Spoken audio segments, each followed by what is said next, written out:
Good afternoon, everybody. Welcome to the live stream for the 28th of March, 2023.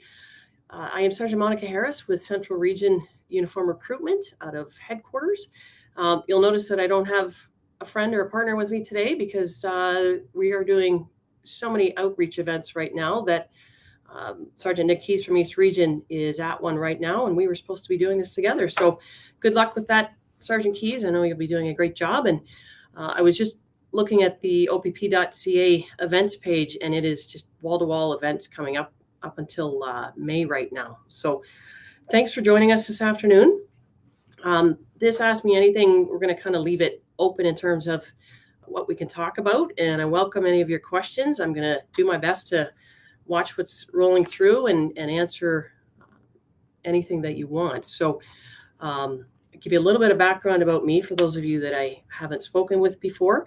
I'm in my 30th year with the OPP, and prior to that, I worked for what's now known as Canada Border Services when I was a customs officer.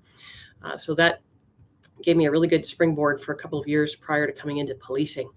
And I've worked in East Region where I started in Kemptville, which at the time was its own area, and now Grenville County it's known as. So then over to Highway Safety Division, working in Milton, Port Credit, Cambridge, and on a couple of traffic teams there.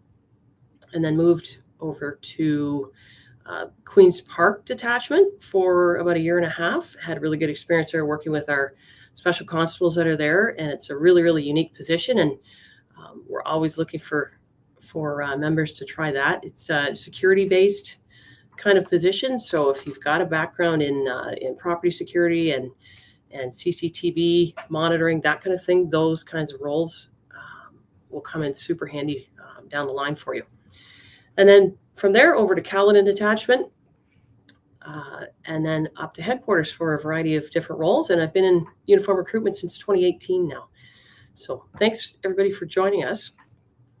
I wanted to talk a little bit before some questions come in about experienced officer applications. We've had a few emails coming in lately just asking questions. So thought I'd go over a couple of requisites for anyone that knows experienced officers that might be applying. So in terms of mandatory requirements, you need to have completed your probationary period with your current police service in Canada, and not a lot of police services across the country have different terms of what that looks like. But in Ontario, you once you've completed your training at the Ontario Police College, and then you're posted to either your police service or with the OPP, your particular detachment, the clock starts ticking, and you are required under the Police Services Act for Ontario to have 1 year in that position on probation. The Ontario Public Service also has a year-long probation, which is concurrent at that point. So good afternoon, everybody. For those who just joining, the pre-OPC start date, I believe, is April the 17th, if I'm not mistaken. So we're getting awfully close to that point right now. I'm sure that you've probably seen, if you follow us on social media, that there are some people that are pretty excited about some offers that they've been receiving. And yes, offers are still being made. We're still processing files. We're doing our best to fill these classes. And so everybody who's in the process and waiting for the call, just keep doing what you're doing. We're doing our best. We've got all hands on deck right now trying to get the files pushed through.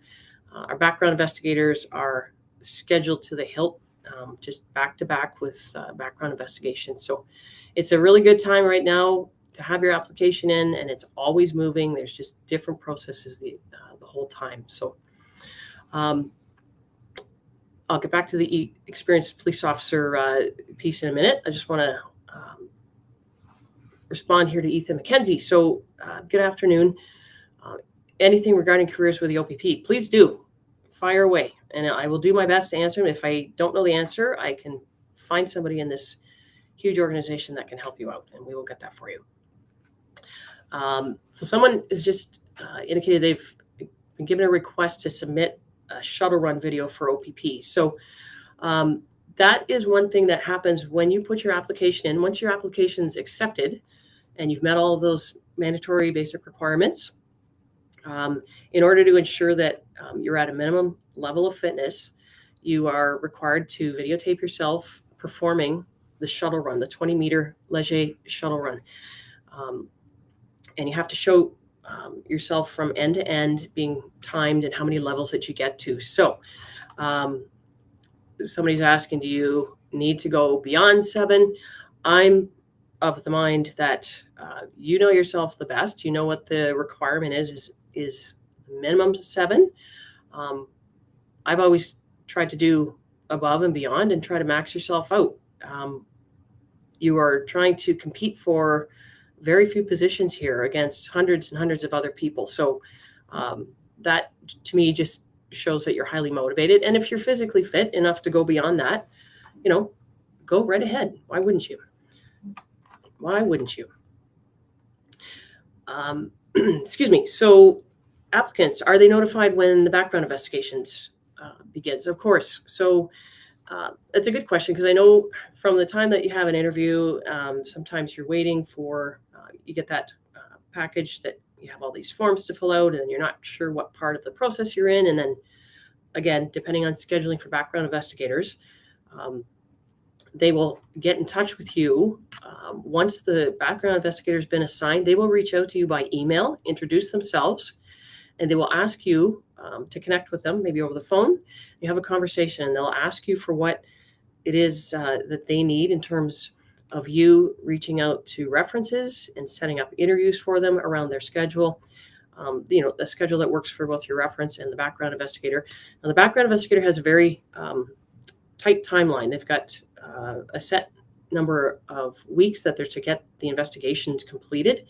So as a candidate, as a little bit of a tip, it's something, once you get that reach out from the investigator, it's imperative that you get working on what they've asked you to do. So don't wait for a couple days to contact your references and try to see if their schedule meets. This is a classic measurement, I think, of motivation. Everybody wants to get to that background stage. So help the background investigators out by, getting whatever it is they need. Or if you're missing something in your application, or there's a document that they need resubmitted, something very simple that might not take a lot of time. The second that you can get on it and get it back to the background investigator just helps the flow of your file. And it also looks really good that you're cooperating with the background investigation and trying your best, to help move it along. So really good question for that. For experienced officers, that was a question that came up in the mailbox. People wanted to know, at what point do we reach out to a police service that they're working for to do background checks? So the OPP does not contact a police service that you're working at until you've been notified that you're in the background phase, if you're successful getting through your interview. And then again, the process is the same. The background investigator will reach out to you as the experienced officer candidate, and then advise you that they're starting the background and that you're to make your police service aware if they're not already aware. And there's a variety of reasons that people, delay responding to or letting their service know. If they're not moving forward in it, then there's no need to let them know. And there's also a different process where the human resources would be contacted. So again, it's a very cooperative effort in terms of having experienced officers reach out to their HR department, try to get all those connections made so that the files can keep moving. So how many EPO classes are scheduled for this year? So 3 in almost all calendar years. We have them in February, June, and October. Give or take a couple of days on either side that might bend into another month. But right now, that's what we're gearing up for. So the shuttle run is figured out there. All right. So this is a great question I haven't seen yet. As a new applicant, will the PAL certification, so the Possession Acquisition License certification, have any benefit to an applicant's candidacy? So for those of you that aren't familiar with firearms licensing, there's a hunter safety course for the non-restricted firearms that people take. So I guess the question can be answered in two ways. There are lots of people that have possession acquisition licenses, but don't own any firearms and don't go hunting. So maybe they've taken that course in terms of just getting some more knowledge and some familiarity with firearms laws and safe handling and that type of thing, which is a really good basic thing to have for anybody that's coming into law enforcement. If somebody has their own firearms and they're a hunter, or they're maybe have a small firearm like a handgun that they maybe compete with, and they belong to a range, something like that. Again, that's only going to add to their competitiveness in terms of having a transferable skill like that. So that is in that area where we talk about specialized skills or transferable skills.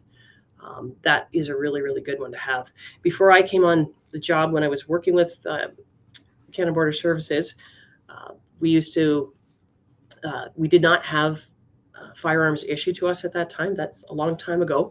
And so we did not have firearms authorization, but I did belong to the Hamilton Police Service Firearms Club for a bit. So it gave us the opportunity to learn again how to handle firearms safely and practice shooting. So it was a really good way of making myself more comfortable coming into the role.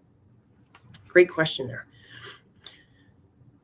So the tentative fall OPC date, it falls sometime in September. I don't have the exact date, but I can get that for you. So this is something that always comes up. So people try to time when they're actually putting their application in. So don't try to time your application because it's convenient for you. Maybe not, in the summer, but you're good to go for the fall. There's no guarantee that your application might be processed for a certain class. So again, it has to do with, your competitiveness, the detachments that you've identified that are your preferred postings that you want to go. And if those vacancies are being filled for that particular year, it also might take you, or your background investigation might take longer than possible. So that's why we don't sort of advertise and then stop advertising. We're always hiring. And as soon as you're ready and you're comfortable to proceed, that's when your application should go in. And the minute that you put your application in, you should be, ready to do that shuttle video at the beginning, and you should be ready shortly thereafter, if we called you for an interview. So keep that in mind when you're ready to apply. Don't try to time it, because sometimes some of the applications come in cyclically, and as classes fill up and we get to the end and we start again, there are sometimes some little sweet spots where everybody's schedules kind of work a little bit faster. So you may have heard of some candidates that seem to move through faster than others. It's kind of just timing. So there may be people that have need longer time for backgrounds to take place because maybe they've lived across Canada. So there's more people to interview and things like that. So it's all very, very different. So don't try to time it. Having said that, though, if there is an issue with a class and an offer is made, that's something that can be discussed at the time. So when you get to an interview situation, you'll be asked by the recruiter about the detachments that you've chosen and asked to explain and articulate the impact that those detachments have for you and your family life, and any financial decisions that you have to make around that, and your ability to relocate. So lots of people are still able to relocate. They just need to have that understanding that when you pick those detachments, you should know the area very well and know why you want to go there and why you want to work or live there.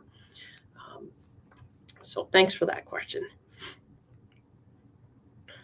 So somebody asked how long it takes to hear back after your psychological testing's taken place. So there's a couple of different segments to the psychological testing. For those of you that have to do the regular remote virtual testing online, generally, we're going to be looking for sort of a fairly quick turnaround in terms of asking people to go to interview. So the process and the best practice for testing is that you do your testing. Reports are generated by the test companies that go directly to OPP Psych Services and to the psychometrists who review your report and then prepare for an interview if you're moving on in the process. There's also a portion that's called the Sigma test. So that's something that you'll be asked to do in person if you haven't done that before. So depending on when your Sigma is scheduled in terms of, along with your other tests, that may have an impact of how long it takes for you to hear back. So all the correspondence at any of these stages comes through the email. So we always tell people, again, if you don't hear anything, I know it's hard, it's very difficult to wait, and it's hard to be patient, but just keep doing what you're doing. Do everything that we've told you, that we always talk about, in order to make yourself as competitive as possible. And just wait, check your emails, and you're always given specific instructions on what the next stage will look like. All right. If you were, someone's asking if there's to apply within the next month, would you likely be considered for the next upcoming class? So again, the answer is still the same. There's already files in the hopper. There always are. So don't try to time your application for a particular class. You may have certain transferable skills or specialized skills that we're in great need of at the time that might make perhaps you have a pilot's license. I'm simply using that as an example against somebody who doesn't, and we need pilots. Perhaps if there's only two people, one has and one hasn't, that might make you more competitive at that point in time. So I think I've covered that off fairly well. How long does it take to get the request for the physical test after applying? So once your application has received a file number and you've been notified of that, you'll then be notified of the process for submitting your video shuttle run. All right. So that it just depends how complete your application is. So if the application coordinator does not have to write back to you and have you fix any errors or make sure that all your documentation is there, it's all very clear and laid out in the application, the order everything's supposed to be in, and all of those documents that you're supposed to provide. It should be fairly quick turnaround within 2-3 days. All right, not counting over a weekend. Excuse me. Sue Peters asking about the YIPI program. So that's is it going to be offered in all regions? It is offered in certain regions. Not all detachments necessarily are taking part in that. So that stands for Youth in Policing Initiative programs. So there are students in high school and prior to college that might be able to apply to that summer program. And it gives you a bit of an internship at a detachment where you get to meet different officers and have a really good understanding of what's involved with the policing career while you're working at the detachment there. So Donnie, who's asking about 20/20 vision and corrective lenses. So 20/40 is the minimum requirement for vision standards, and 20/20 corrected. So on our website, opp.ca, where you can go there and look at the page that said how to be a police or a provincial constable.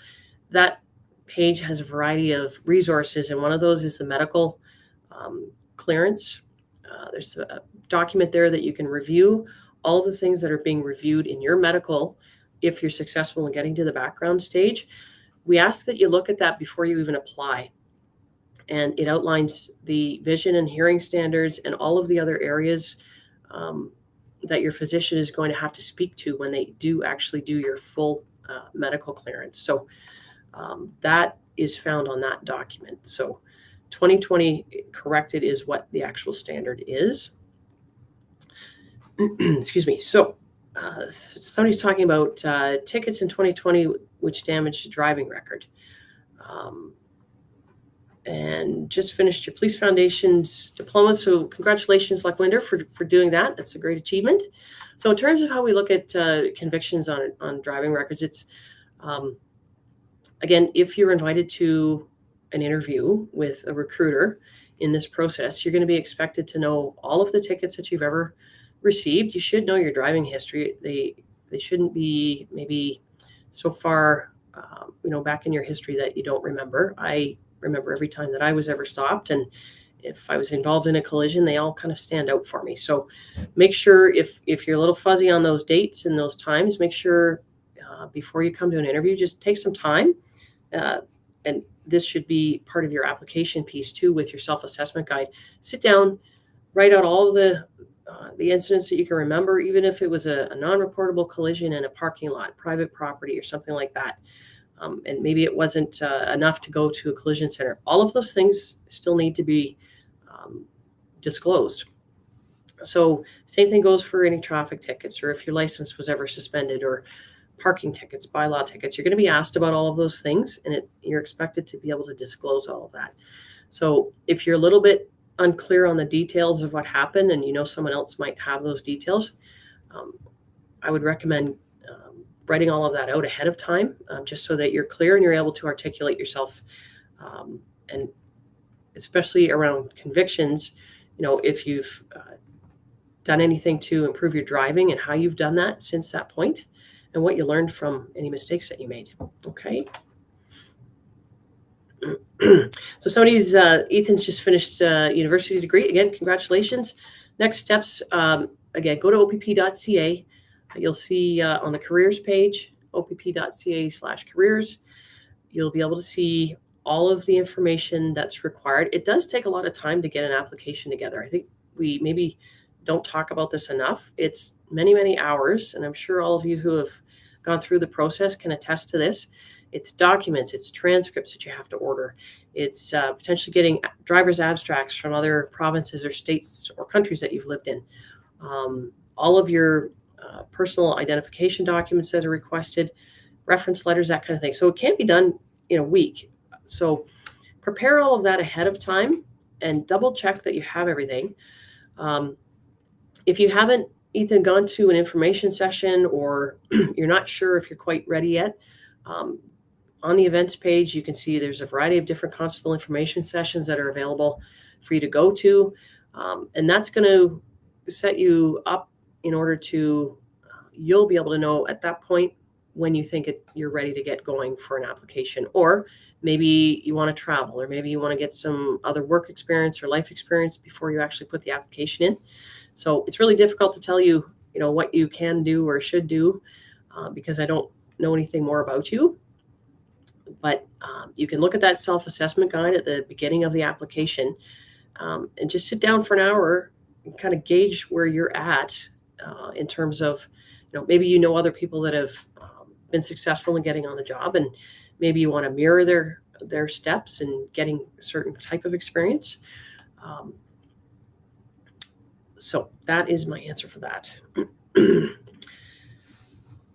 Larry Jake, afternoon from colleagues in U.S. Border Patrol. Well, we appreciate you very, very much too, and work very closely with a lot of you in different outfits through Canada Border Services, and also with the OPP for different events. So love having you on board here. It's awesome. So Brian's talking about an application for the auxiliary.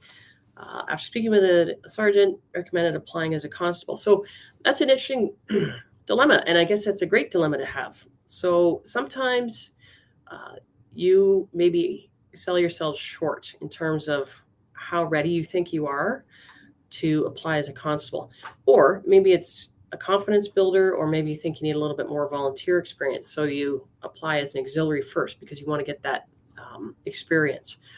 There could be a variety of reasons. Some people want to try auxiliary or be a special constable or work in the field as a civilian member to just sort of test the waters and see if it's a career that they can really get behind.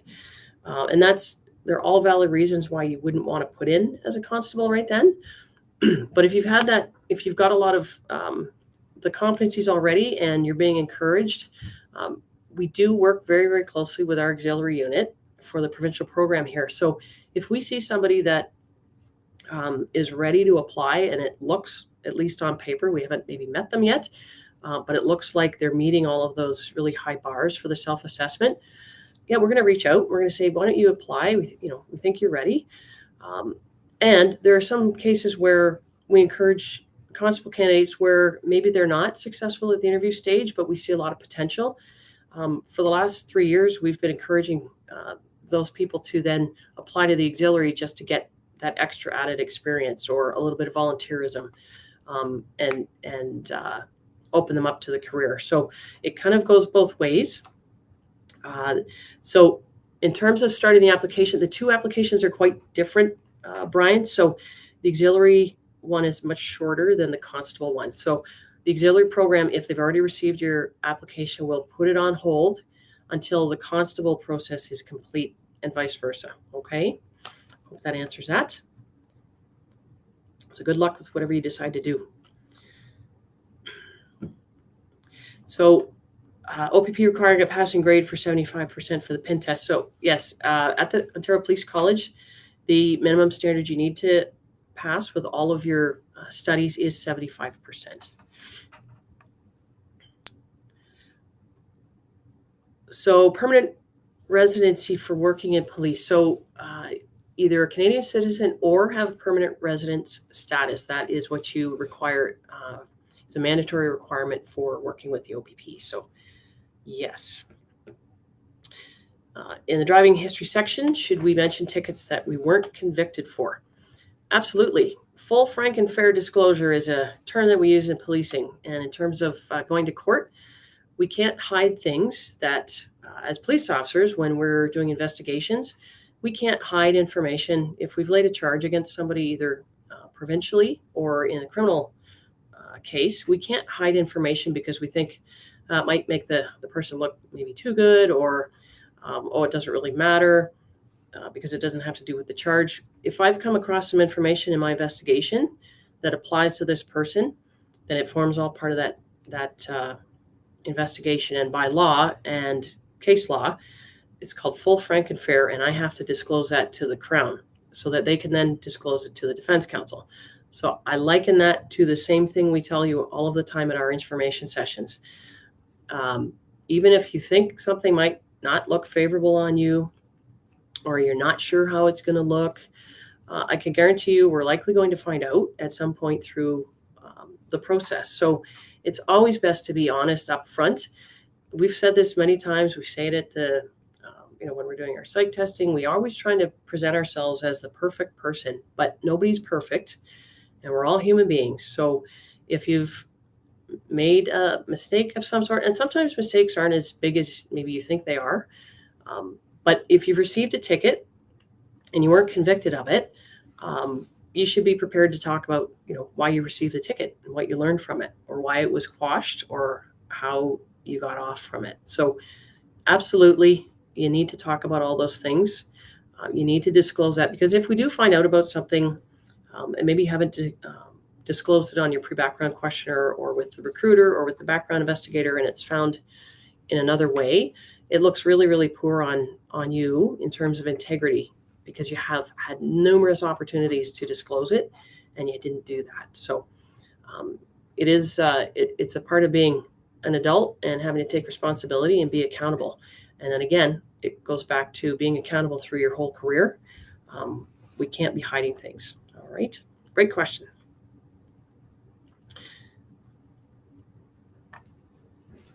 So if an applicant's not successful at a particular stage, would they be notified fairly quickly?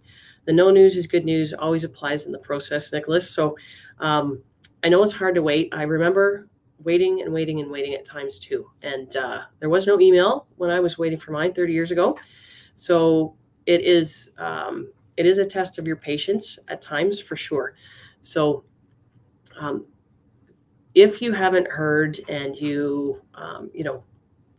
there's never a harm in, just making sure that you've submitted all the documents that you've been asked. Go back through your emails and your files and make sure that your file's as complete as possible. But yeah, you're just going to have to hang in there. So each stage of the process, certain areas can get backed up in terms of notifications after interviews or notifications after the background portion, because that period is much lengthier in terms of how many people have to review the file, and how many people are making those decisions about the detachments that you're going to be posted to. So it can take quite a bit of time there. Excuse me. Will there be any more practice fitness tests in the future? We are trying to get those organized. I have not heard about any as of yet on the events page, but we will post that to social media once they're organized. I know they were really, really well received. So if people have a work permit, Harinder, just back to your question there, you have to absolutely have your permanent resident status and the official document in order to apply. So just working on a work permit is not permitted. Okay. All right. I think I've caught up to the questions here. Excuse me. So let me just go back to a couple of experienced officer items that we started to talk about. The experienced officer application is a little bit different than recruit candidates. So experienced officers are asked to identify their preferred postings within the application. And the reason for that is, we're always trying to obviously avoid making offers to people to locations that they don't want to be posted to, and trying to take, obviously people are maybe more settled with families if you're an experienced officer and have been in a certain area for a little bit longer period of time. It helps us to kind of understand where all of our vacancies are, and in terms of where we can utilize an experienced officer really well without maybe and trying to match their preferred postings with our vacancies. So those are identified at the top. Experienced officers are having to disclose any on-duty collisions that they've been involved in, provide any of their performance reviews. The last 3 years is preferable if they have them, and all of that should be submitted with their application package. So all of that's listed on there. So if you were to look at that, it's all listed. So for high school averages, is it the total or just grade 12? So what we're looking for high school is that you've actually obtained your secondary school diploma. Excuse me, one moment. So whether that's in Ontario or elsewhere, or you have an equivalency from another state or country saying that you've reached that, we kind of look for, if we've talked about that, 75% is sort of that range where we can liken it to, the Ontario Police College is 75% to pass. So if you didn't get 75% in high school, that's not going to negate you moving on in our process. But again, if you get to an interview, you need to understand and be able to articulate with the recruiter why, what was happening in high school. Maybe there's a particular subject that you have trouble with, and what else was happening with in terms of your marks. So if I was to trot out my high school diploma right now, you probably see I was maybe not so close to the 75% in all the courses, but we're looking, we know it's really difficult going into grade 9, and sometimes your marks aren't reflective of how serious you are about your education until you get to those later grades or into post-secondary. So we take all of it into account, but again, you have to understand, I know exactly why I didn't do so well in high school, and that was because I'd rather be on the basketball court and playing sports and doing things with my friends. So academics wasn't my main focus at the time, and it's not an excuse, that's just what was happening. But later on, continuous learning has always been important. So there's other ways that I was able to supplement my grades and take other courses and improve myself. And then again, that's just part of being an adult and being accountable for yourself. Any tips on studying for the SIGMA test? There are no tips for studying for the SIGMA test. So there is a site I think that we've talked about before called policeprep.com. So it will give you some study guides that you can practice, vocabulary and spelling and grammar and that kind of thing, and problem solving. So, but the actual SIGMA test per se, we're not going to give you any of those tips on how to work with it or any of those questions. It is a timed test for those of you who have not done it before. It's a 35-minute timed test where you have to answer a certain number of multiple choice questions, having to do with the first part has to do with report writing, and because that's something as a requirement for a police officer to complete reports either in writing or on the computer. And so spelling, grammar, and vocabulary are very important.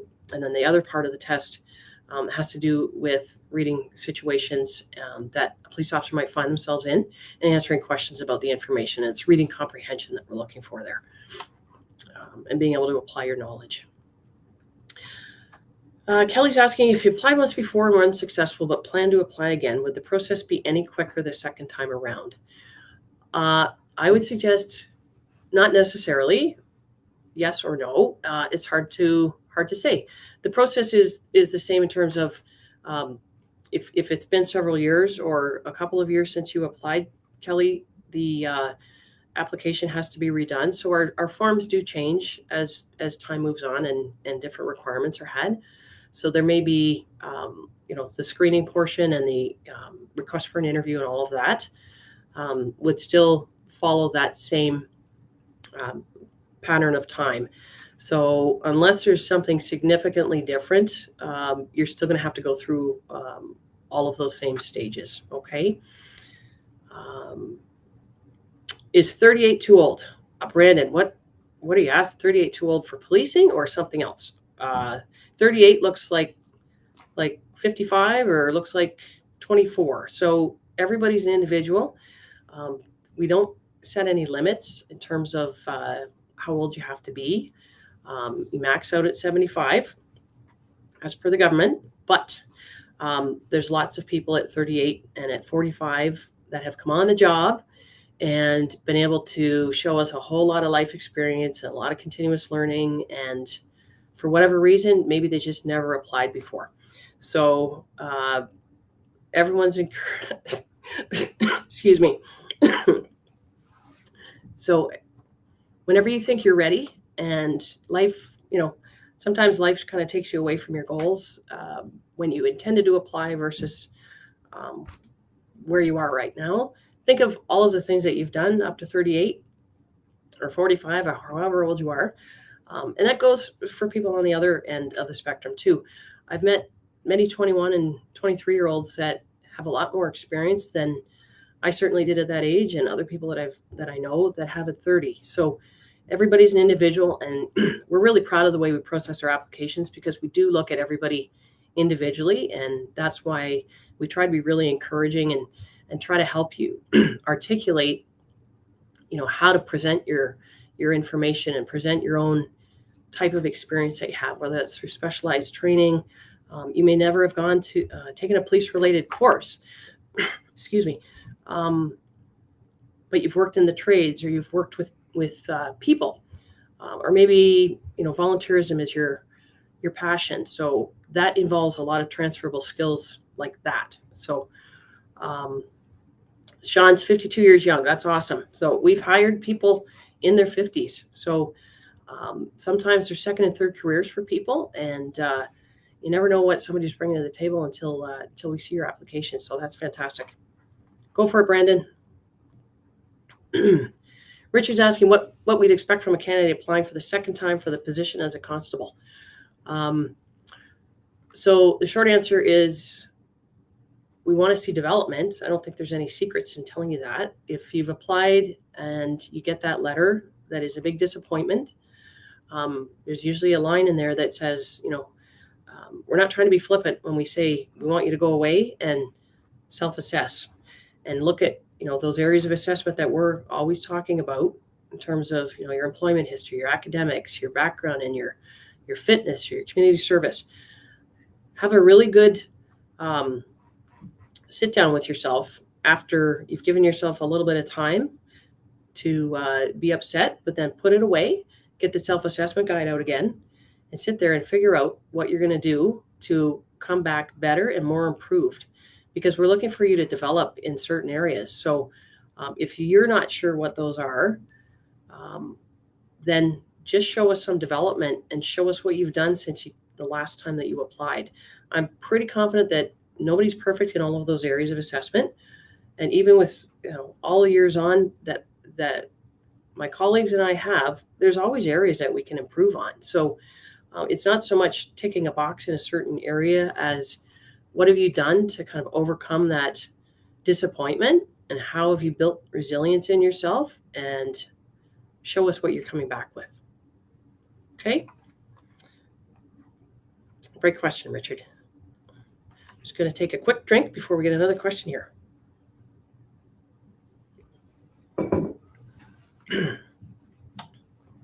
So I think at the beginning we were talking about experienced officers in terms of having to finish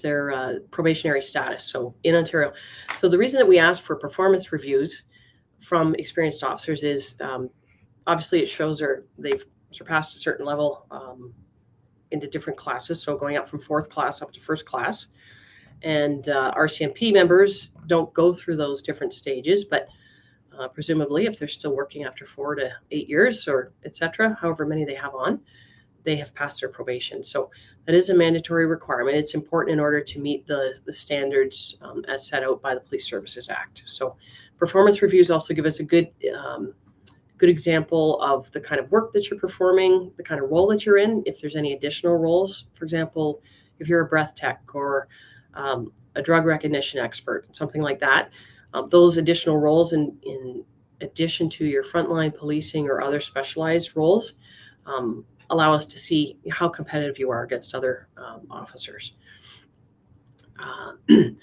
I've had that question too from people who are not police officers and they are going for their constable application. So if you work in a position that I know mostly the government is usually fairly on top of giving performance reviews in different roles or as summer students and other industries, if you have access to those kinds of documents, they're really helpful to be able to have. You don't have to necessarily put them in with your application, but if you do pass your interview and you get to the background stage, that's certainly something you can offer up to the background investigator.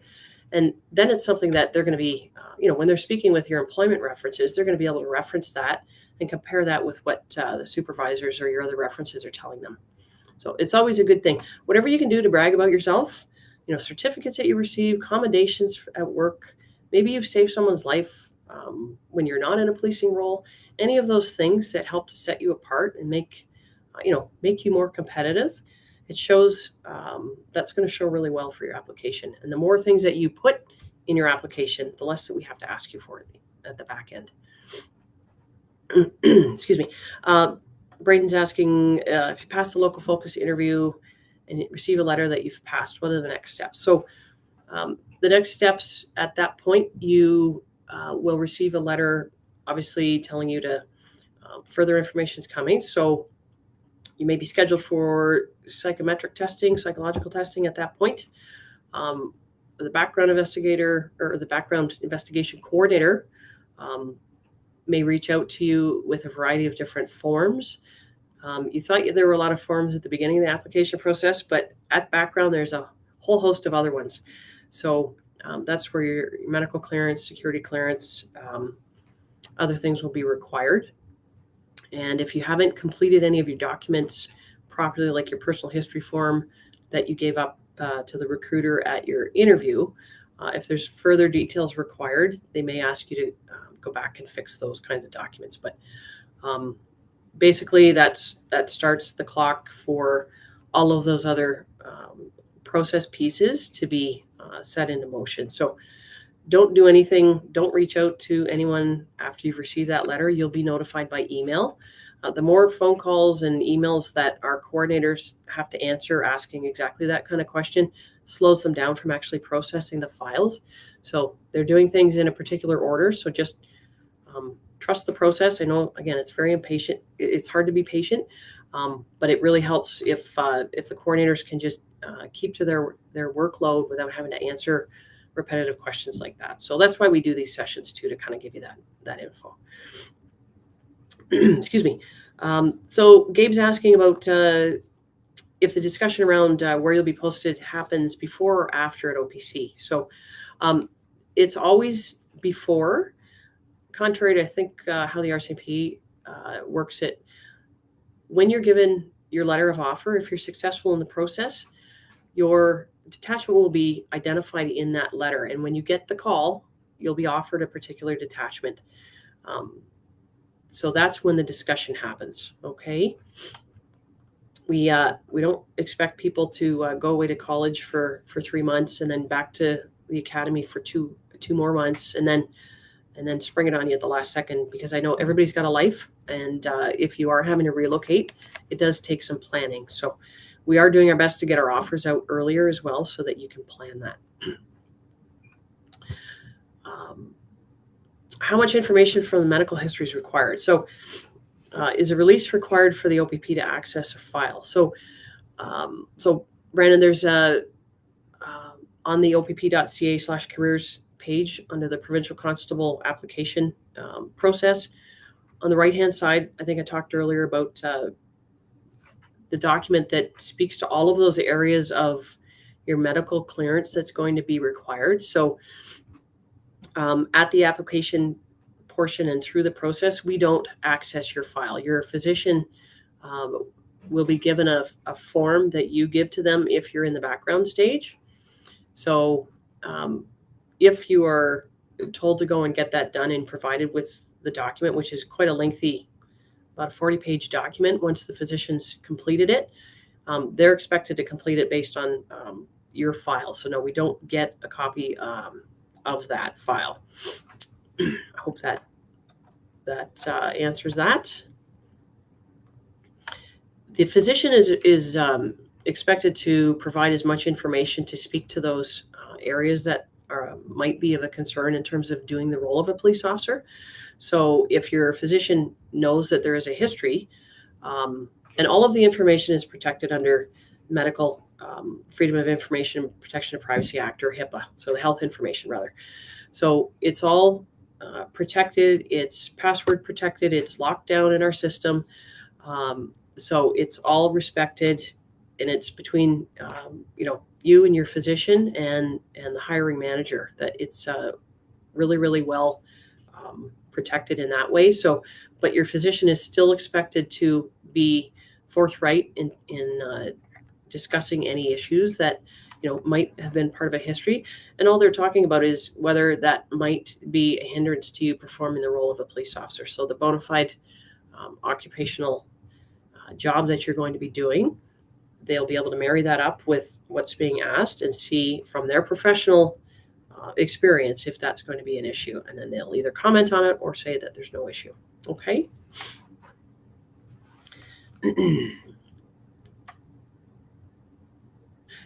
So Jesse's asking about top reasons why most candidates don't get selected as a frontline officer. So if there's not really any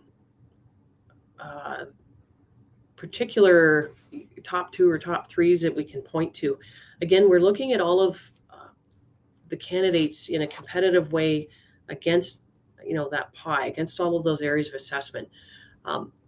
Most people can score a certain level in all of those areas, but where a lot of people maybe overemphasize or underemphasize their experiences around community service and their fitness. You can never be too fit.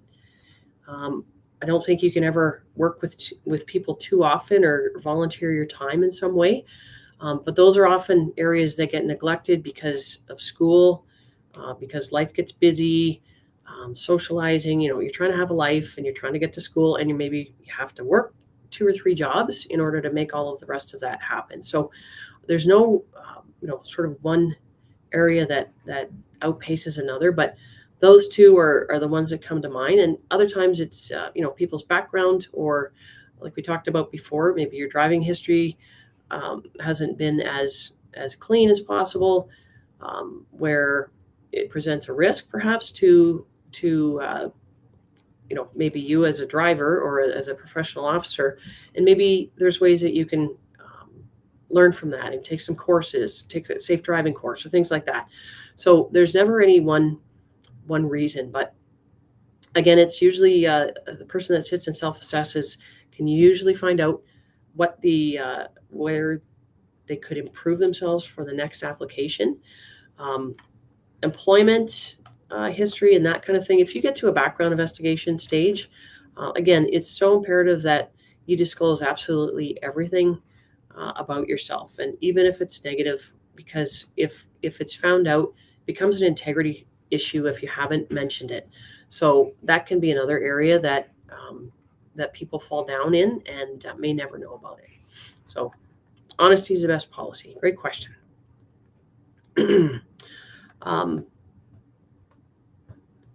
So Harmon, the step-to-step process from application to offer is all listed on the opp.ca /careers website. So it's a fairly lengthy one. And if you've got the ability to check out the events, recruitment events page, there are a variety of constable information sessions that you'll be able to access that will take you through that. It takes about an hour of your time to go through one of those sessions, and it will take you through that whole area step by step. So I encourage you to check one of those out. All right. For the medical, if you're out of province, can it be done there as long as it's in English? So that is a question I'm going to have to get back to you on. The physician obviously needs to be licensed in the area that they're practicing. All of our documentation currently, the forms and all of that, all of the work of the government per se is in English, though we do have 2 official languages. The documentation is done in English. So like other documents that are provided, for example, transcripts or other employment records or performance reviews that might be in another language and have to be translated as part of the mandatory requirements, that could potentially be done. But let me get back to you on that. And what I'll have our social media coordinator and media coordinator, Sarah Bryant, will put that answer out for everybody in terms of what the requirements are. That's a great question, Braden. Thanks. You stumped me today. That's good. Oh, for older applicants considering managing a sports team, volunteering for teams as volunteering, absolutely. So not only is it volunteering, you're also demonstrating leadership and building your leadership skills. So managing anybody on a team is a lot of work and requires a lot of tact and requires a lot of conflict mediation. So all those kinds of skills you can bring to the table and talk about that at your recruitment interview. So by all means, that's fantastic. And if you've been volunteering for a long period of time and you're with maybe the same team year after year, sit down, especially if it's a seasonal team like hockey or basketball or soccer, where it's just one season.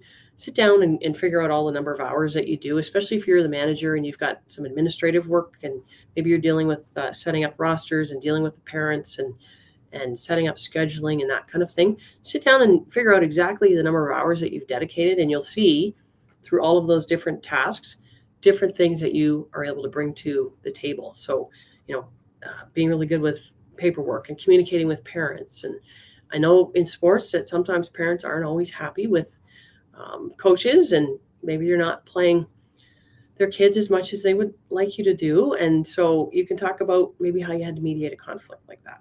So great question. All right. So we'll take one more question here, and then we'll wrap this up for today. Does taking any courses or diploma programs in police foundations help with the application? So again, that falls under academics or education. So any post-secondary education is excellent. It doesn't have to be within the policing foundation or police foundation field.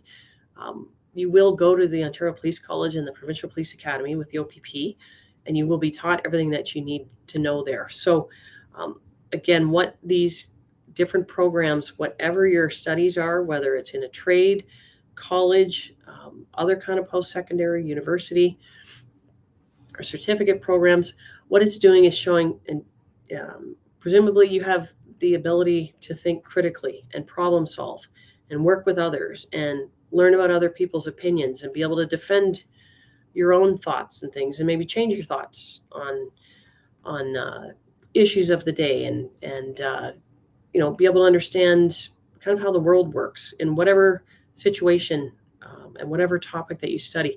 The benefit to studying something apart from a police-related field is that if for whatever reason this doesn't work out, maybe you get injured while you're preparing and you're not able to follow through with your dream, you've got something else to fall back on, or you've got another interest, because we don't want, we're not hiring robots. We don't want everybody to have the same exact education and the same skill set coming to us. This is where diversity is really important. Diversity of thought and diversity of experience is critical.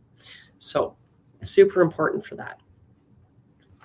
Terry Brandt wants to know if he can work part-time. And I think if it's the Terry Brandt that I know, that I might have worked for at one time or another, he would be up for part-time work. So can you work part-time in another role as a police officer? So when you're hired by the Interprovincial Police or any government department with the Ontario Public Service, you're required to declare what's called a conflict of interest. And there are certain provisions that don't permit us as government employees to work in certain areas where, for example, as a police officer, you wouldn't be able to go and work for a private security firm when you're not working as a police officer. That would be considered a potential conflict of interest, and they're going to deny that kind of work.